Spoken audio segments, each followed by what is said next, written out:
warm the water for you, I promise you. Oh, here they are. You've been looking at places you shouldn't go, haven't you? Good people. We're going this way.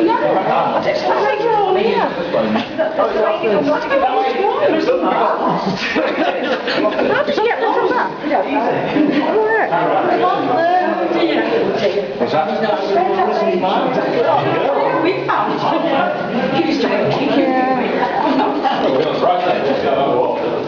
Oh, women's wing.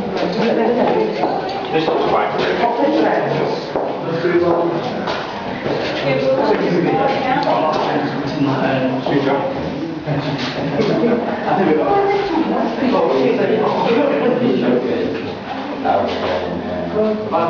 You need to move on this way. Sorry, just a quick space. Deviation change. Wow. What's this going down looking at that hole? Have a look.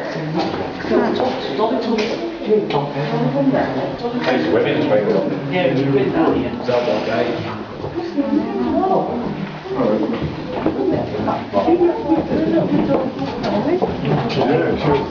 You're all right, good. Purple, lovely, blue, get along with there, I'll teach us. Do you know where we were? Are we going further down still? I don't know. Hopefully it doesn't where we're not supposed to. Are we following the right group? Yes, yes. Well, we'll follow it. I'm sure I've seen that earlier. That's your husband's house. Well, seriously, husband, I'm only, smiling at it. We've just been down. Yeah, we've just been down here. Oh no, we're going up here. We're All right.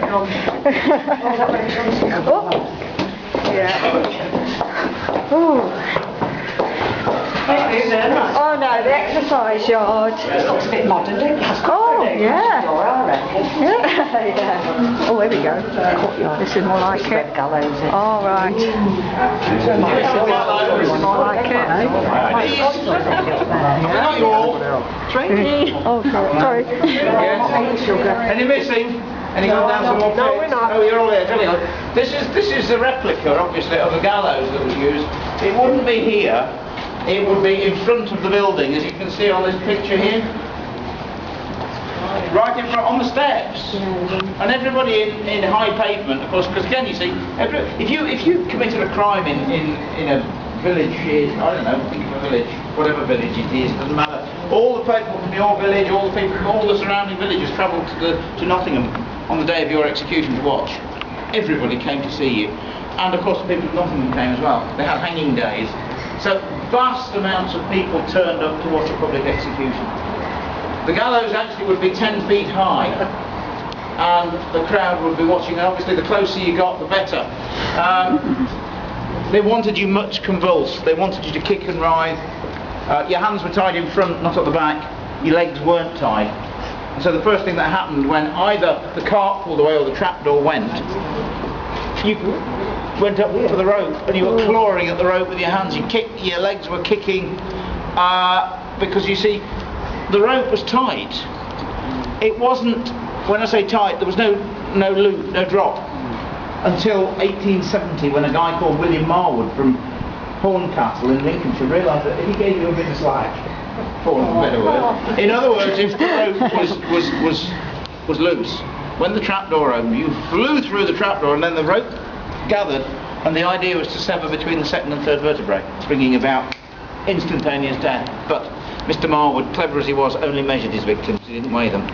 So a man of 5'7" and 12 stone got the same drop as a man of 5'7" and 20 stone, and as the 20 stone man went through the drop and the rope gathered, it ripped his head off. It happened frequently until they worked out a table of weight times height times a little bit extra, just to sever between the second and third vertebrae.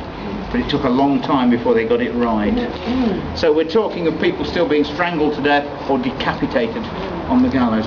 If you got a few bob left and you didn't want a slow end, a quarter of an hour, you gave the executioner a few bob.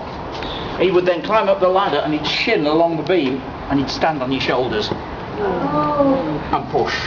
Which tightened the rope until you strangled, which of course you died quicker. But the crowd hated it because you weren't convulsed and kicking and writhing. And now you're going to say, go on, pull the other leg. Because that's exactly what happened. When we got to this stage with the gallows like this, the executioner and his assistant went under the gallows if they'd been paid. The assistant executioner took one leg and the executioner pulled the other leg, and they pulled out on his legs, and again it tightened the rope and it strangled you quicker. But much to the disgust of the crowd. Horrendous. And of course all around here, look, a lot of them are buried here in this yard. Oh shit.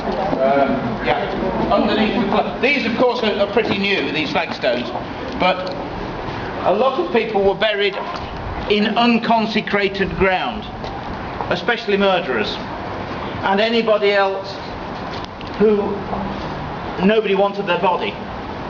Because you must remember that there were a lot of itinerant workers wandering the country, not from Nottingham Shire.